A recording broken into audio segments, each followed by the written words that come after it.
আসসালামু আলাইকুম। রান্নাঘর থেকে সবাইকে স্বাগতম। আশা করি আল্লাহর রহমতে আপনারা যে যেখানে আছেন খুবই ভালো আছেন।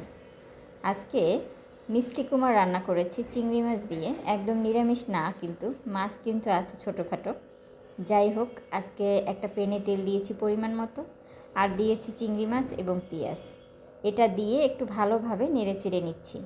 আসলে তেলের সাথে চিংড়ি মাছটা দেওয়ার কারণ হচ্ছে, প্রথমত চিংড়ি মাছ থেকে একটু গন্ধ গন্ধ ভাব আসে, ওটা যেন না থাকে।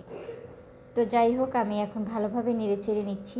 আর এখানে একটা টমেটো লম্বা করে কেটে সেটা দিয়ে দিয়েছি। এখন আবারও ভালোভাবে নেড়ে চেড়ে নিচ্ছি। এভাবে কিছুক্ষণ নেড়ে চেড়ে এখন একটু সামান্য লবণ দিয়ে দিচ্ছি পরিমাণ মতো, যেটা আসলে দরকার অতটুকু পরিমাণ আমি লবণ দিয়ে দিয়েছি। এবার আবার একটু নাড়াচাড়া করে দিচ্ছি। এখানে কিন্তু আমি আদা রসুনের পেস্ট দিয়েছি, দিয়ে আমি একটু সামান্য পানি দিয়ে ভালোভাবে নেড়ে চেড়ে দিচ্ছি।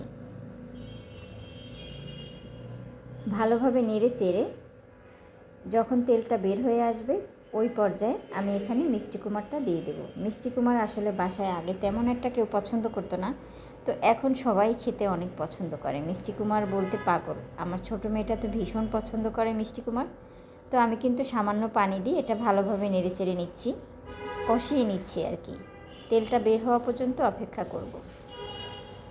এরপরে দিয়ে দিচ্ছি আমি এখানে হলুদ 2 চামচ পরিমাণে, আর হচ্ছে মরিচের গুঁড়া অ্যাড করে দেবো। এখানে 3 চামচ পরিমাণে এখানে মরিচ অ্যাড করে দিয়েছি।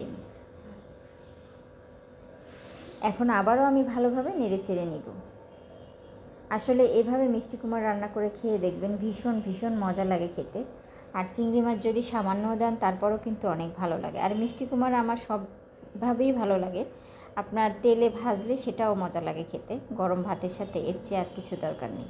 তো যাই হোক, এখন আমি কিন্তু আমার মশলাটা প্রায় কষানো হয়ে গেছে অলরেডি। এই পর্যায়ে এসে আমি মিষ্টি কুমড়াগুলো দিয়ে দিচ্ছি। এখানে আমি অল্প পরিমাণে মিষ্টি কুমড়া নিয়েছি, কারণ আমার বাসায় লোক সংখ্যা কম, এই জন্য। তো ভালোভাবে এটা কষিয়ে নিচ্ছি আমি এই মশলার মধ্যে। এই মশলার মধ্যে আপনার অল্প মানে একটু একটু করে আপনার এইভাবে কষিয়ে নিতে হবে। মানে আমি ঢাকনা দিয়ে আবার ঢাকনা উঠিয়ে রেখেছিলাম। তো আমার কষানো কিন্তু অলরেডি হয়ে গেছে।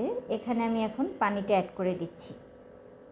তো আমি ভালোভাবে এখন পানিটা দিয়ে একটু নেড়ে চেড়ে রেখে দিব।